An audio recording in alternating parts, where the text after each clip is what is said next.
Passar aqui no mouse, né? Bom, boa noite a todos. Meu nome é Laércio, eu sou cirurgião plástico como vocês e eu venho conversar aqui um pouco com vocês sobre a história de gestão de clínicas. Primeiramente, quero agradecer à comissão organizadora do evento e dizer que parabenizá-los também pela ideia de trazer algo diferente aqui do que a gente está acostumado, somente cirurgia plástica, e trazer algo que realmente faz diferença nas nossas vidas profissionais e nossas vidas pessoais. Quero só dizer dois adendos antes de começar. Um é que eu não sou professor de gestão, não sou professor de administração. Os meus conhecimentos que eu passo aqui são de estudo, sim, mas muitos também do que eu vivo na minha própria clínica. Eu tenho uma clínica já há 10 anos, junto com a minha esposa, que é dermatologista. Então, os conhecimentos aqui são técnicos e são também do fundo prático. E o segundo adendo é que eu também não tenho uma consultoria, eu não sou um consultor. Como eu disse, eu sou cirurgião plástico, adoro cirurgia plástica, adoro cuidar do meu negócio, e a minha proposta é realmente de dividir isso aqui. Eu não estou aqui como um consultor, a ideia é ser realmente um amigo de todos aqui. Eu trouxe algumas frases que a gente costuma ouvir e costuma... muitas vezes, muitos de nós já até falou e fala nesse período todo, né? E eu tenho o costume de anotar essas frases. Eu vou colocando em anotações do bloquinho do celular ali, e são frases que rotineiramente a gente ouve no nosso meio. E eu trouxe algumas aqui para a gente discutir. A primeira delas é essa: a crise afetou muito o meu consultório. Quantas vezes a gente ouve que a crise prejudicou, que antes da crise era de tal forma, depois da crise isso, que a crise me trouxe dificuldades financeiras. Então, esse mantra da crise, que vai contaminando e vai deixando a gente cada vez com mais dificuldades no nosso próprio negócio, né? O importante disso que eu acho é que, certamente, entre vocês aqui, tem gente que cresceu na crise. Então, entender o que esses caras estão fazendo para eles conseguirem ter resultados superiores a quem está reclamando da crise, né? Outra frase, para mim não vale a pena ter consultório, é muito gasto. Todos os dias eu tenho boleto para pagar, todos os dias eu tenho complicações ali com fornecedores, as minhas despesas são muito altas. Isso a gente ouve com frequência, mas que nível que estão os nossos controles, né, para reclamar somente dos gastos? Essa outra, que também é bem comum: meus pacientes sumiram. Antigamente eu tinha minha sala de espera lotada e atualmente é um marasmo no consultório. Praticamente nem o telefone toca. Eu não sei o que acontece, que eu era de um jeito e hoje cada vez está piorando mais ainda minha rotina lá do consultório. Essa é muito comum também. A minha secretária também não ajuda. Eu já fiz de tudo, eu explico para ela, sento, converso, passo detalhes, mas ela é avoada, ela é desligada, ela não tem garra ali. Eu tenho certeza absoluta, a gente ouve isso, né? Tenho certeza absoluta que se eu sentasse no lugar dela e ficasse atendendo os telefones, meus resultados seriam muito superiores. É muito comum ouvir isso. Todo mundo acha meu preço alto demais. Eu passo minha cirurgia, meu procedimento que seja, e lá no consultório é uma pechincha só. Todo mundo só pechincha, todos reclamam, querem desconto, ninguém reconhece o valor que eu tenho. E todas essas frases que eu trago aqui têm a ver, a gente delega essas responsabilidades, né? Mas muitas dessas responsabilidades são nossas, e o que eu trago aqui para vocês talvez não agrade a muitos, mas a culpa sempre é sua, de tudo isso que eu falei. E para não ficar um cara aqui que veio pôr o dedo na ferida de alguém, né, a culpa é nossa, porque eu também passo por isso. Eu também sou cirurgião plástico, eu também vivo isso, eu também tenho que cuidar da minha clínica e passo por as mesmas dificuldades. E o grande problema nosso é que a gente assume um risco, e aí o Bruno falou muito bem sobre a história de riscos até financeiros que a gente assume, de gestão de um negócio, de uma clínica, que nada mais é do que um negócio, sem ter conhecimento nenhum. Por exemplo, alguém aqui sabe quanto custa a sua hora-sala? Existe uma conta que a gente faz, que a gente pega os custos fixos que a gente tem, custos variáveis, divide pelo tempo de uso da sua clínica e divide pelo número de salas. Você vai chegar num valor que é a sua hora-sala. Aquilo é um taxímetro, está funcionando com você lá, sem você lá, e a hora que você chega nesse número é assustador, porque você vê o negócio tá rodando, está rodando. Outra coisa importante, alguém aqui tem planos para o seu consultório para daqui a 5 anos? As empresas faziam planos para daqui 5, para daqui 10 anos. Hoje em dia é tudo mais enxuto pelo mercado, como as coisas variam tanto, as coisas são mais curtas. Mas não existe empresa que não tenha um plano para daqui 1 ano, para daqui 2 ou para daqui 5 anos. É muito importante você ter isso por escrito e ir atrás e checar se você está cumprindo as suas metas. Ainda em cima de metas, né? A gente depende, o nosso negócio ele é bastante sazonal. Poucos cirurgiões estão lá na crista da onda o ano todo. A gente depende um pouco de sazonalidade, um pouco não, muito de sazonalidade.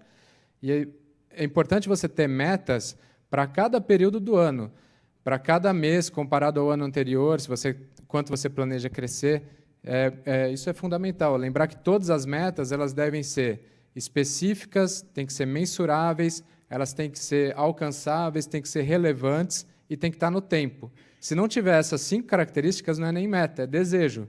Eu desejo que as coisas aconteçam e aí fica realmente difícil. E o nosso principal erro é que a gente não reconhece o nosso consultório como uma empresa, como um negócio. Todos aqui investiram, quem tem consultório, investiu no consultório, ele paga imposto, ele paga um fornecedor, ele paga colaborador, ele tem funcionários e ele tem que dar lucro. Então, isso aí é critério de empresa. Você vai precisar ver o seu negócio como empresa. Só que a gente não recebeu treinamento nenhum para isso, em nenhum momento. A gente só sabe fazer a cirurgia plástica e atender bem os nossos pacientes. E aí você opta por abrir um consultório. Você se vê no meio de muitas outras funções que não tem mais nada a ver com cirurgia plástica. E essas são as grandes dificuldades que a gente passa por falta realmente de conhecimento e de formação nisso, de estudo nisso. Costumo comparar muito não o cirurgião plástico, o médico em geral. Aliás, antes disso, eu esqueci de falar, nessa semana que eu vim para essa palestra, eu coloquei nas minhas redes sociais, lá no Facebook, Instagram, que eu estaria aqui. E foi muito interessante que médicos de outras áreas, amigos meus, entraram em contato pedindo login para assistir, porque estava escrito lá que era online. Então, essa é uma demanda que não é só nossa, é uma demanda de todos os médicos. A gente não nasceu para assumir coisas que vão além da medicina, né? E eu comparo sempre o médico que vai abrir o seu próprio consultório com um chefe de cozinha que quer abrir seu restaurante, ou um cabeleireiro que, porque corta o cabelo bem, inventa de abrir o seu próprio salão. Mas aí vocês podem falar, então não tem um chefe de cozinha que tenha sucesso, não tem um cabeleireiro que tenha sucesso? Claro que tem. Mas alguém aqui reconhece somente um chefe de cozinha ou somente um cabeleireiro nesses dois? O Fogaça, o Henrique Fogaça, ele tem ele tem 5 restaurantes do Cão Velho, que é onde começou tudo. Ele tem um restaurante chamado Jamile e ele tem 2 unidades do restaurante Sal. O Sal do Shopping Cidade Jardim está entre os restaurantes mais concorridos hoje aqui em São Paulo. Eu tentei ir lá 2 vezes. A primeira vez, lotadaço, eu nem dei o nome, já passamos direto, estava eu e minha esposa. A segunda vez, um dia de semana, eu fui, a gente viu que era razoável, a hostess falou, olha, espera de 15 a 20 minutos. Não, tudo bem, me passa seu telefone. Ela anota ali no iPad e ela me passou a informação. Eu vou te mandar um SMS quando tiver a vaga e você tem 4 minutos para chegar no restaurante. Eu achei que era brincadeira. Eu falei, 4 minutos? Ela falou, 4 minutos. Eu falei, o que acontece se eu não chegar em 4 minutos? Ela falou, você volta para o final da fila. Então, assim, eu fiquei por ali, fiquei quietinho e consegui, em 4 minutos, eu consegui chegar no consultório, no restaurante dele. Mas é uma demanda que a pessoa cria que é algo absurdo. Imagina a gente ter essa sensação no nosso próprio consultório, na nossa própria clínica, né? O Celso Camura, ele tem, as mulheres conhecem, ele tem 5 salões de cabeleireiro de alto padrão. Ele tem São Paulo, Rio, cidades diferentes, BH, Brasília e Campinas. Ele tem marcas de cosmético no nome dele e agora ele está abrindo uma modalidade disruptiva de salão de cabeleireiro, que é o Camura Express. A mulher não vai precisar agendar, não vai precisar marcar, chega ali e faz rapidamente o serviço que ela procura. Então, o que tem esses caras que vale a pena a gente buscar um pouquinho de inspiração, assim, né? Pelo menos, na minha opinião, acho que vale muito a pena. Eles têm muito mais do que o lado operacional. Nós somos exclusivamente operacionais. A gente faz um serviço. Nós somos exatamente como eles. Só que eles têm um lado tático, de pensar no negócio, e um lado estratégico, de analisar como que as coisas podem crescer. Aí eu trago para vocês, como indicação, esse livro aqui, O Mito do Empreendedor, que foi um livro que realmente me fez enxergar diferente toda essa área de gestão, toda essa área de cuidado com o nosso negócio. Eu estava conversando com o Bruno antes da gente entrar aqui, e eu passei para ele todas essas dificuldades que ele comentou. Eu passei na carne, assim, mas de uma forma muito intensa. E aí esse livro foi o que abriu um pouco de caminho. Ele conta a história de uma mulher que fazia tortas de maçã e ela decide ter a própria lojinha dela. E aí uma série de complicações por falta de gestão que ela tem num negócio muito pequeno, que é uma loja de tortas de maçã. E o livro fala a sequência, fala a maturação da empresa, realmente é bastante interessante. E toda empresa ela tem que ter 3 personalidades dentro dela. Isso não significa que precisa ter 3 pessoas, mas toda empresa precisa ter um empreendedor dentro dela. O que é um empreendedor? O empreendedor é o cara que olha no futuro, que ele é visionário, que ele sonha, que ele planeja e que ele está sempre um passo à frente. Não existe empresa que não tenha um empreendedor, não existe empresa de sucesso que não tenha um empreendedor puxando tudo isso. Toda empresa precisa ter também o lado administrativo. O lado administrativo é aquele cara pragmático, é o cara das planilhas, dos controles. Para ele não existe uma ação se não houver um planejamento antes. Toda empresa precisa ter isso. E toda empresa precisa ter o lado técnico, que eu até coloquei um estetoscópio ali, que seríamos nós. O mais importante é que não dá para ser, em qualquer empresa, não dá para ser só empreendedor, não dá para ser só administrativo, e também não dá para ser só técnico. Mas aí pode ter alguém e falar, eu não quero saber de ser empreendedor, eu não quero saber de ser administrativo, não tem problema nenhum, o meu negócio é só ser técnico, eu quero ser técnico. Está tudo bem, não tem problema nenhum. A única indicação, a dica que eu dou em relação a isso é que, para você ser técnico, você vai ter que trabalhar no consultório ou na clínica de alguém. Se você decidir por ter o seu negócio, muitas outras coisas vão depender de você. Como, por exemplo, desde o início, a montagem desse consultório, as regras que você vai precisar seguir, de vigilância sanitária, de prefeitura, de arquitetura, a estratégia do seu negócio, como é que vai ser isso, o planejamento, tecnologia, você vai precisar de um sistema, de um software para colher dados, para você ter dados para analisar para que caminho você está indo. Você vai precisar de organização e vai precisar de gestão de todo esse consultório. E aí, eu vou contar um pouquinho rapidamente da minha história, por que eu vim parar aqui, né? Já antecipei um pouco para vocês que foi na dor que eu aprendi e que eu tenho aprendido, mas esse aqui sou eu, em 2008, bem mais cabeludo. Essa foto foi tirada em um dos meus primeiros atendimentos no meu consultório, que é esse aqui. Eu me formei em 2006, o título de 2006, passei 2 anos trabalhando em alguns lugares, e em 2008 eu decidi, era meu sonho de ter a própria clínica, de trabalhar na própria clínica, viver dela e de parar de dar plantão. Eu tinha 2 sonhos nesse momento, não queria mais dar plantão. Me casei em 2008, como eu disse, minha mulher é dermatologista, a gente montou o nosso próprio consultório juntos. E eu apostei tudo ali, eu investi tudo que eu tinha, o pouco que eu tinha eu investi, e entrei de cabeça. Nessa época eu era empreendedor, na veia, e eu era técnico. Eu tinha 0 de administração, eu não sabia, como o Bruno falou, eu não sabia quanto eu ganhava. E talvez tenha alguém aqui que não saiba quanto ganha. É um negócio, parece comum entre a gente, mas é preocupante. E eu apostei tudo, topei a própria clínica, fiz do jeito que eu queria, bonito, do jeito que eu gostaria, tal, e ficava ali com a minha agenda aberta. Era uma agenda que eu preenchia na época ali, era uma agenda à mão mesmo, e eu ficava com essa agenda aberta, esperando o paciente. Não vinha paciente. E a minha mulher, ela era muito sensata, assim. Hoje eu vejo que ela era sensata, que ela me questionava. Ela falava assim: pô, mas você está gastando tudo, você está fazendo tudo, quem que a gente vai atender? E eu ficava com o olho desse tamanho. Eu falei: não acredito que ela está pensando isso. Como que ela não está acreditando no negócio nosso? Só que ela tinha total razão. E a preocupação dela era que nós não éramos daqui de São Paulo, nem eu, nem ela. A gente não tinha relacionamento nenhum em São Paulo. A gente foi construir relacionamento na faculdade e a gente decidiu cair no mercado com uma clínica própria. Obviamente, sofremos, demorou bastante para ela engrenar, mas em 2 anos, mais ou menos, até que não foi tanto, mas em 2 anos a gente já precisou de uma reforma de ampliação. A gente já precisou dar um passo além do que a gente já tinha dado.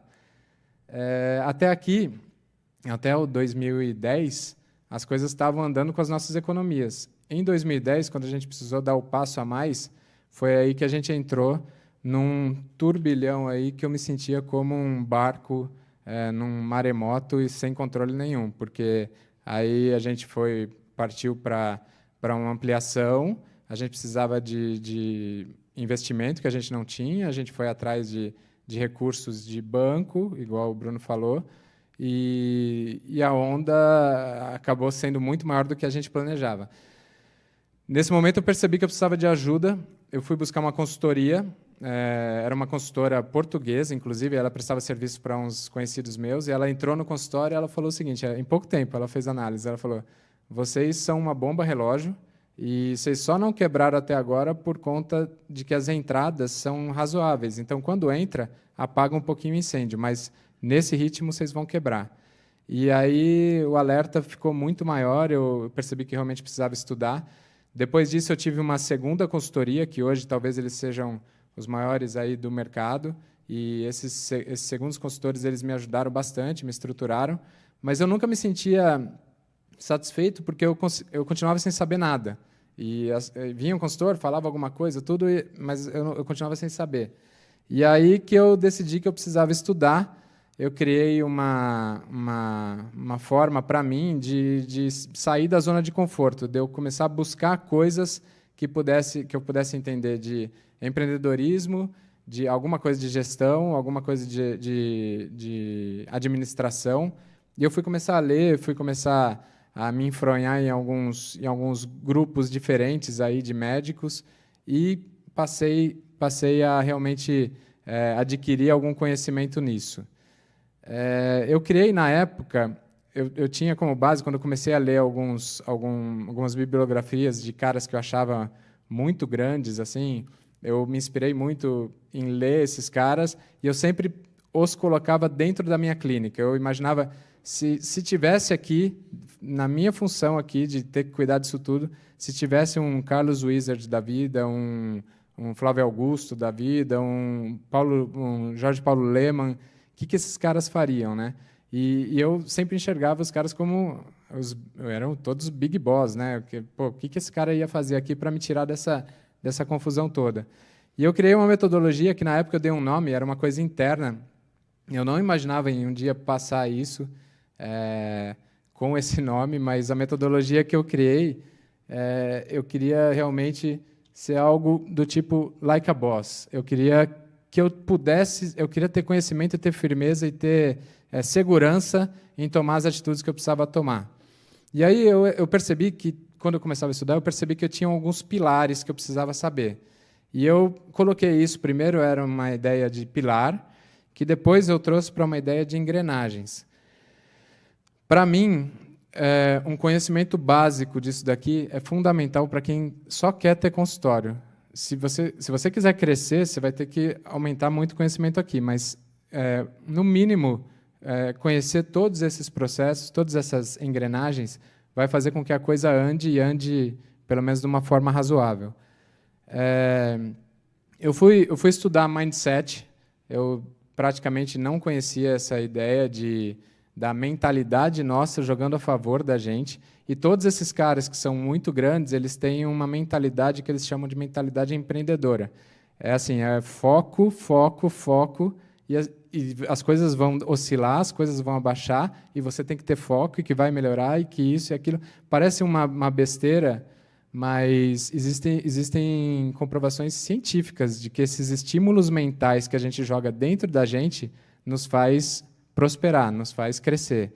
Então, é um negócio encantador estudar isso daí.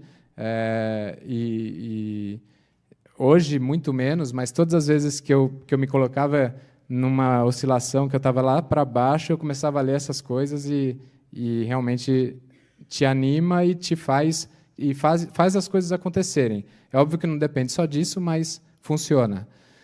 Parte de gestão estratégica é um assunto fascinante, ao meu ver, é fascinante porque a gestão estratégica te coloca a sua empresa em relação ao mercado. Então, você vai ver todo o ambiente externo do seu negócio, você vai ver o que tem lá de oportunidades, o que tem de ameaças, você vai ver todo o seu ambiente interno, você vai ver quais são suas forças, onde você é bom e onde você não é tão bom, que não vale a pena você sair falando sobre isso, que você não é o cara disso. Você vai ver o que você tem como uma vantagem competitiva em relação a todos os outros. Todos nós somos cirurgiões plásticos, todos nós fazemos nariz, prótese de mama, pálpebra, mas o que cada um tem que é só seu. E isso não é fácil de achar, mas despertar para isso. Qual que é a minha vantagem competitiva no mercado? Gestão de pessoas, que é uma coisa... Todos eles são pilares, todos eles são engrenagens, que seja, mas todos eles são importantes. Mas a gestão de pessoas faz a gente ter uma equipe. Então, conforme a clínica foi crescendo, o nosso time ali, o nosso grupo de colaboradores cresceu e chegou num ponto que eu sempre fui de tratar muito bem as pessoas, todos que trabalham comigo, eu sempre tratei muito bem, só que eu não tinha nenhuma técnica. E isso me custou caro. Eu tive 2 processos trabalhistas, um deles bem salgado, por falta de manejo nessa técnica, porque quando a coisa começa a crescer um pouco mais, você tem gente que você nem vê, praticamente. O horário que você está, essa pessoa não está. Então, como usar... O que você pode usar para engajar todo mundo? O ponto é o seguinte, todo mundo quer ser reconhecido. Todo mundo quer ser valorizado, todo mundo precisa estar engajado e precisa ter uma sensação de pertencimento. Eles precisam entender que eles são fundamentais naquilo. E aí, você aprendendo como lidar com eles, você torna realmente... Hoje a gente chama o time lá, a gente chama de Dream Team. E é um negócio muito legal de perceber que a pessoa está vestindo a sua camisa, com um salário, muitas vezes, desse tamanho. E ela está jogando a seu favor. Mas é técnica. Processos. A sua clínica tem que andar como se fosse um McDonald's, que tudo funciona.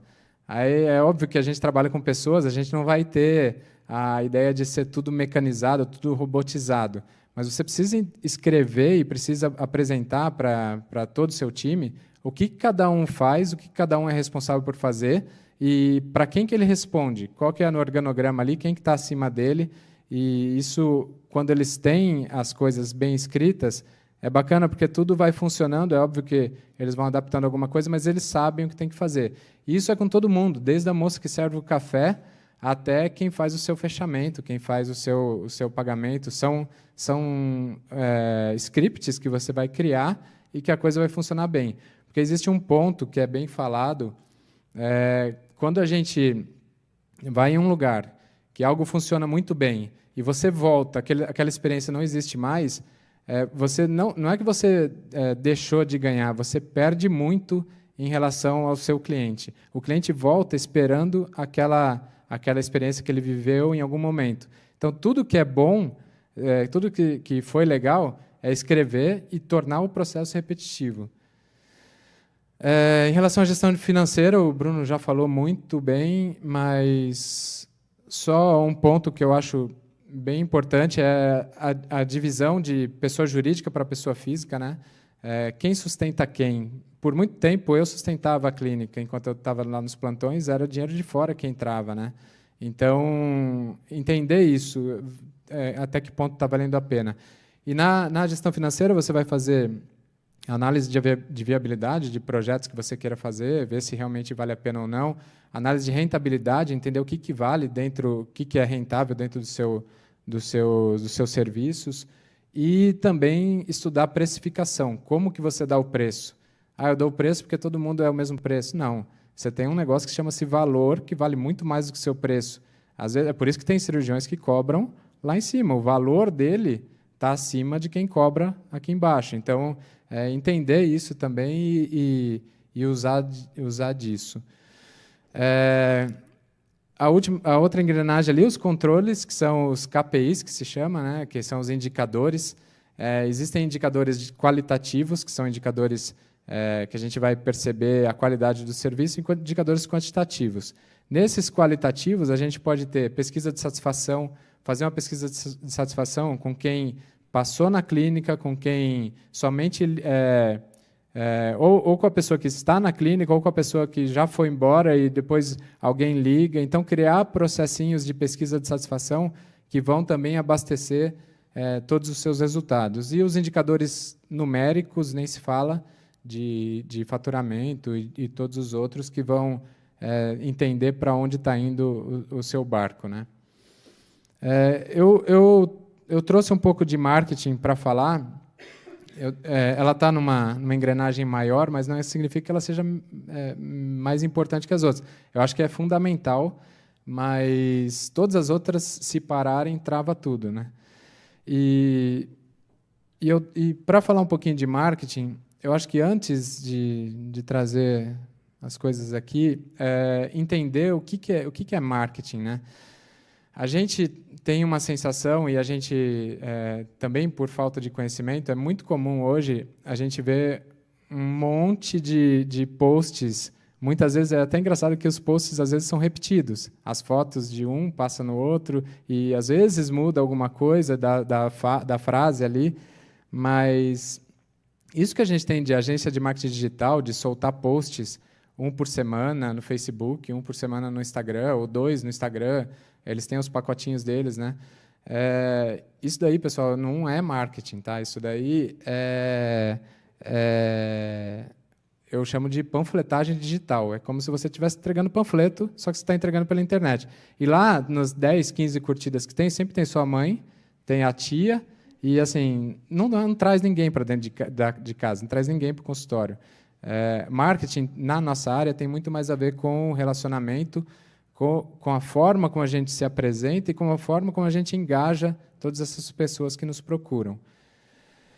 Eu trouxe 5 ferramentas que a gente usa na clínica. Vocês podem ficar à vontade, podem fotografar, podem usar. Eu acho que, como eu falei, cada um tem seu diferencial. Vocês vão fazer até melhores que isso, mas tem espaço para todo mundo. Então, não me preocupo em passar as coisas que a gente usa. Pelo contrário, eu acho que, como funciona, eu escolhi 5 coisas.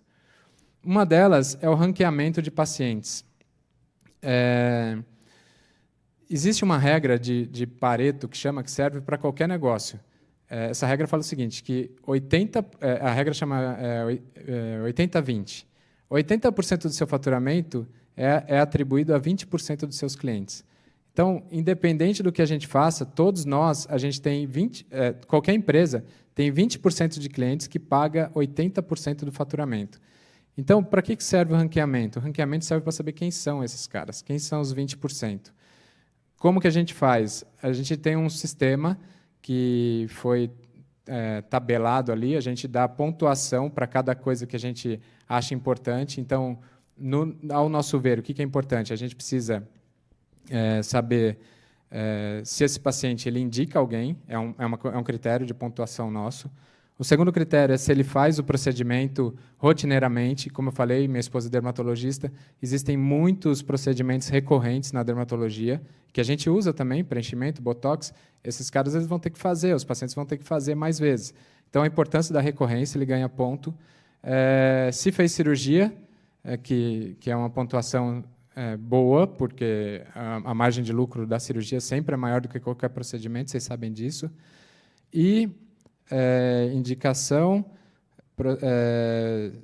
procedimentos, cirurgias e faturamento. Tudo isso vai dar ranking. Faturamento significa quanto ele pagou, né? Quanto ele deixou realmente lá. Tudo isso vão dar os pontos que a gente joga depois, isso é migrado para uma planilha, e essa planilha a gente tem lá em amarelão quem são os 20%. E é muito interessante que os 20%, a gente sabe quem é. Mesmo sem ter a planilha, sem ter o sistema, a gente sabe quem são os pacientes que mais gastam, os pacientes que mais quem são nossos divulgadores, né? Quem são nossos que estão aí falando da gente por todo canto. Só que quando você vê, e aí é importante que toda a equipe saiba reconhecê-los, as ações têm que ser tomadas de forma diferente com eles. Todo mundo é importante, na clínica todo mundo é importante, mas esses que são responsáveis pelos 80%, você tem que realmente pegar no colo. E aí a gente tem ações dentro da clínica específicas para esse público. Todos eles a gente sabe a profissão, e aí no dia da profissão ele tem um negócio especial. A gente, no dia do aniversário, a gente não manda um WhatsApp de aniversário. A gente liga, eu ligo, a minha esposa liga, a gente fala com a pessoa. Então, é uma série de coisas que a gente usa. Tem muito mais coisas, muito mais truquezinho que a gente usa e que essas pessoas se sentem valorizadas. E aquele negócio, às vezes, a gente faz uma pálpebra e o paciente sai para fazer o botox no dermato dele. Na minha clínica está dentro de casa, tudo bem. Mas, às vezes, não. Às vezes, a gente perde isso por falta de ter esse paciente mais próximo da gente. Então, o ranqueamento é fundamental. A outra história da fidelização, como que a gente fideliza o paciente? Fideliza o paciente com todas essas ações que faz ele se sentir especial lá dentro. Eu vou mostrar depois para vocês uma regrinha que tem, que a gente, só com os pacientes que a gente já tem, e aí, conforme o tempo vai passando, né, você vai tendo um número de pacientes considerável, mas só com os pacientes que você já tem, que são os pacientes que confiam em você, que acreditam em você, que já fizeram tratamento com você, só com esses a gente consegue aumentar em muito o nosso faturamento, sem se preocupar em pôr post no Facebook, dar fotinho lá, só com eles. E são eles que vão manter o nosso negócio sempre funcionando bem. As keywords é uma palavrinha aí que eu trago desde a época. Tinha um professor na época de propedêutica da faculdade, e ele que me ensinou isso aí, e eu trouxe para a minha vida toda. Propedêutica a gente tem no 3º ano, né? E eu trouxe isso para a minha vida toda. Ele ensinava que a gente tinha que, naquele tete-a-tete com o paciente, na conversa, a gente tinha que pescar uma palavrinha, para quando você voltar, você trazer essa palavrinha. E é muito legal que a gente usa isso na clínica, a gente chama de keywords dentro da clínica, a gente usa em todos os setores de contato do paciente. Então, a recepção, ela tem a responsabilidade de pegar uma palavrinha, o médico vai também pescar alguma coisa, cada um tem seu campo de anotação, né? E a parte da assistente lá, na hora que faz o fechamento, também tem isso. E é legal porque as histórias, às vezes, não são as mesmas. Às vezes ela falou do cachorro para uma, do vestido para outra, e comigo ela falou da filha. Então, quando ela volta e alguém perguntou do cachorro, do vestido da filha, ela fala, meu Deus, isso aqui eles são gurus, eles sabem de tudo de mim. Então, funciona. E é mais interessante quando você está escrevendo, quando você anota uma palavra, que você sabe que você vai pegar ela você vai pegar ela de surpresa depois, né? Que é um assunto, aquele devaneio da consulta, e você pescou ali, e já é legal que você anota já pensando no futuro. É muito animador assim, quando isso acontece. Automação de e-mails, a gente usa isso. Existem hoje ferramentas que fazem essa automação, então tem o RD Station, tem o Lead Lovers, tem o MailChimp, são todas ferramentas de automação de e-mails. O que é isso? A gente cria uma sequência de e-mails que aquele paciente vai receber depois de determinado tratamento. A gente tem isso para tudo lá na clínica, todos os tratamentos dermatológicos e também para cirurgias. Ah, mas como é que você faz uma sequência de e-mail para cirurgias? É um e-mail perguntando como é que você está. E estão aqui meus telefones, você pode me ligar a qualquer momento, entre em contato com qualquer dúvida, a gente vai te retornar amanhã. Então, assim, a paciente se sente segura e se sente acompanhada, vê que alguém está cuidando dela. Na parte de dermatologia, como eu falei, existe a recorrência dos tratamentos. Então, você pode criar e-mails para 1, 2, 3, 5 dias, 17 dias, 4 meses, 6 meses. Quando chegar lá no 6º mês, você está lembrando ela das ações do Botox e lembrando que ela precisa voltar para fazer. Isso funciona e muito também. É mais legal também que a paciente, às vezes, ela responde o e-mail. O e-mail é automatizado, ninguém mandou. Só que quem assina é nossa assistente lá, e ela responde, oi, Érica, tudo bem? E tal, não sei o quê. Então, gera uma conexão muito boa. E, por último, eu trouxe o WhatsApp, que é uma ferramenta aqui que é indispensável, na nossa rotina é indispensável. A gente tem o WhatsApp da clínica, que fica no telefone celular com a recepção, e fica aberta naquele WhatsApp web WhatsApp, fica aberto com a nossa assistente. Elas sabem todas as conversas, a recepção e a assistente sabem todas as conversas que estão acontecendo. Quando é papo financeiro, papo de fechamentos, quem assume é a assistente. Quando é papo de reagendamento, quem assume é a recepção. E aí, eu acho que tem 3 coisas. Eu trouxe 2 aqui, queria falar uma terceira, que não está aí. A terceira é a seguinte, começando por ela. Lista de transmissão. É um negócio que pouca gente usa e que também dá muito resultado. A gente tem lista de transmissão com os 20%, aqueles ranqueados que eu falei, e a gente faz ações dentro da clínica para eles. Então, chama uma maquiadora, um maquiador, e ele ensina automaquiagem. Quem é convidado são os 20%. A gente chama, faz um coffee break de não sei o quê. Quem é convidado são os 20% para aquele determinado evento dentro da clínica. E a gente usa também uma lista de transmissão para todos os pacientes. As campanhas que acontecem, por exemplo, a gente está no mês de março, mês das mulheres. Existe uma campanha lá acontecendo dentro da história do mês das mulheres. A gente divulga isso toda semana para a lista de transmissão. E as pacientes também respondem o WhatsApp nessa lista de transmissão. Então, funciona e muitas vezes elas respondem querendo agendar. É claro que na campanha você não vai colocar preço, não é isso. Você vai informar e vai dizer o que está acontecendo dentro da clínica. Jamais se sair da ética aí para... Aí você só perde, né? Não tem nem o que comentar. Mas a fidelização que eu queria contar para vocês é isso aqui. Ó. Isso aqui, quando eu aprendi isso aqui, mudou minha forma de entender o jogo. Porque a gente acha que a gente vai ter aumento de faturamento somente com novos clientes. A gente fica atrás de novos pacientes e entendendo que essa é a salvação da nossa pátria, né? Mas, na verdade, a gente tem 3 entradas de dinheiro na clínica. A gente tem os novos pacientes, a gente tem ticket médio, quanto cada um gasta, e a gente tem a recorrência. Se a gente considerar que a gente tem 10 pacientes novos por mês, cada um gastando R$1.000, e uma vez só eles compram, ou no ano, que seja, você faz o período que você quiser aqui, na semana, sei lá, você vai ter, nessa conta, 10 vezes 1.000, você vai ter 10.000 ali do lado. Aumentando 10% de novos clientes, a regra chama 10-10-50. Aumentando 10% de novos clientes, 10% de ticket médio e 50% de recompra, a gente passa a ter esses valores aqui. Quando a gente faz essa multiplicação 11 por 1.100 por 1,5, a gente chega num valor muito acima, que aumenta o nosso faturamento em 81,5%. Só pensando principalmente na recompra. Aí você vai falar, pô, mas a cada 2, um comprar de novo é muita coisa. Também acho, muita coisa.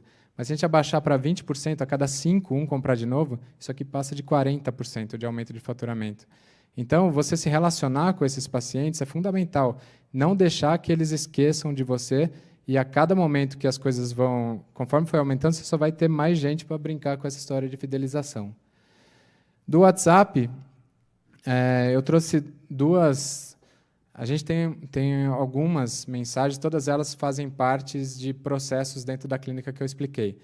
Então, por exemplo, existem a esteticista nossa, ela manda mensagem todos os pós-procedimentos da clínica, todos, peeling, preenchimento, toxina.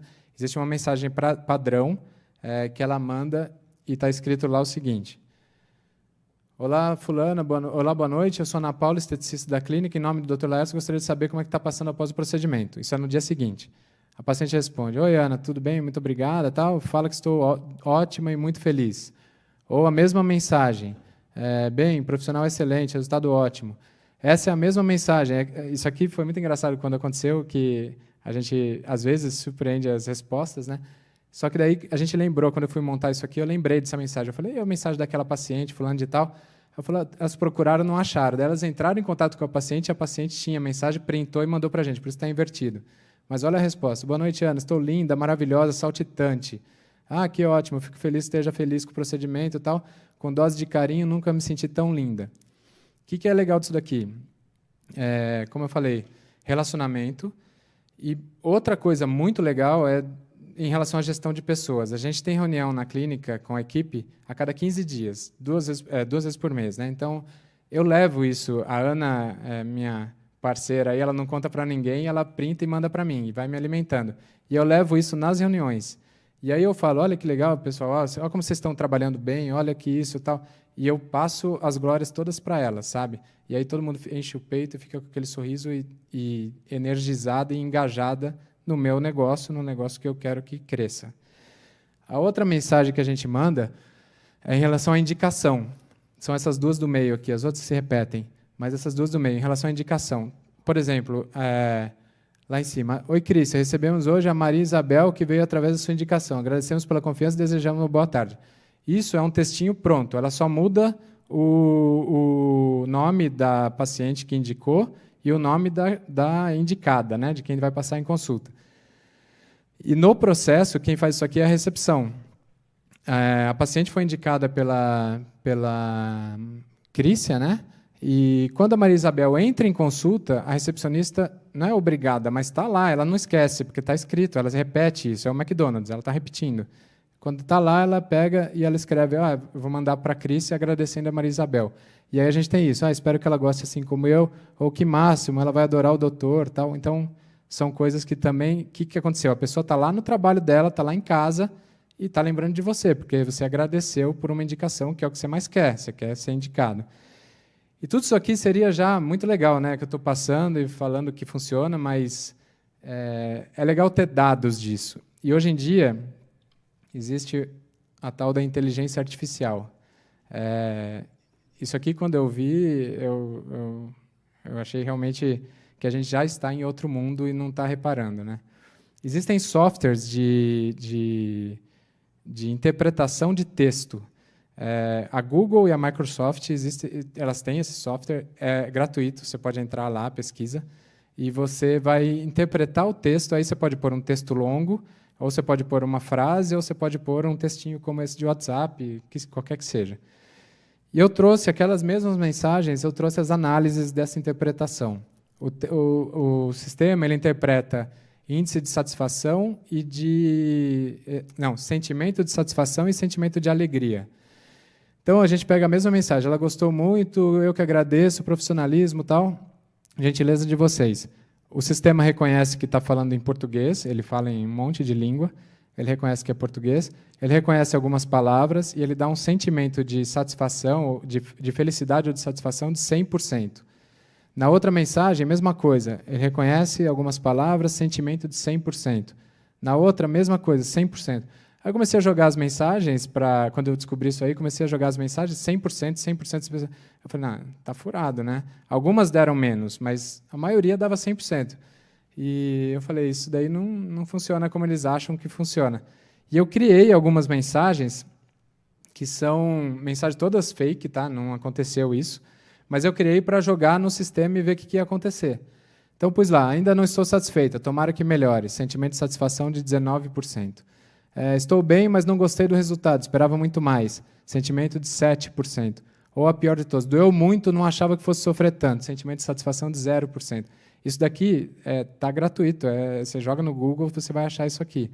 E aqui dá para entender o que tem de emoção numa simples tecladinha lá de WhatsApp. Então, a gente explorar isso, fazer isso jogar a nosso favor, e venda nada mais é do que um processo de emoção. O próprio Bruno mostrou. Se você não passar ali na hora, você vai deixar de comprar. Se você não for abastecido com coisas que te enalteçam aí nessa emoção, você vai deixar de comprar também. E aí, pessoal, para terminar, né, eu trouxe até essa frase aqui do Jung, que fala que quem olha para fora sonha, quem olha para dentro desperta. A gente tem por rotina, a gente acaba culpando sempre o meio. Então, aquelas frases que eu trouxe de lá, a gente jogando responsabilidade para o resto. A gente está num mundo hoje que tem muita coisa a ser feita para a gente se posicionar de uma forma que não vai... Sabe quando você não vai nem lembrar do dentista que faz o Botox, da enfermeira esteta, da biomédica, sei lá o quê? A gente tem que jogar num outro nível. Então, entender o que a gente tem na mão, que a gente pode se fortalecer. Nós somos uma elite dentro de uma elite. Cirurgião plástico é uma formação muito complicada, demorada. Para você começar suas atividades e estar num nível bom, demora demais. Então, realmente se estruturar. E, como o tempo era curto, eu preparei um e-bookzinho bem simples, baseado nessas engrenagens. Eu tentei criar algumas ações que a gente pode desenvolver dentro dessas engrenagens. Acho que cada uma tem umas 3 ações aí sugeridas. E a minha ideia é realmente incentivá-los a saírem da zona de conforto. É claro que a gente tem que amar a cirurgia plástica, a gente tem que fazer muito bem feita a cirurgia plástica, mas para a gente se sustentar num mercado que a concorrência está cada vez maior e numa situação econômica aí também que está sempre, a gente está naquela onda, né,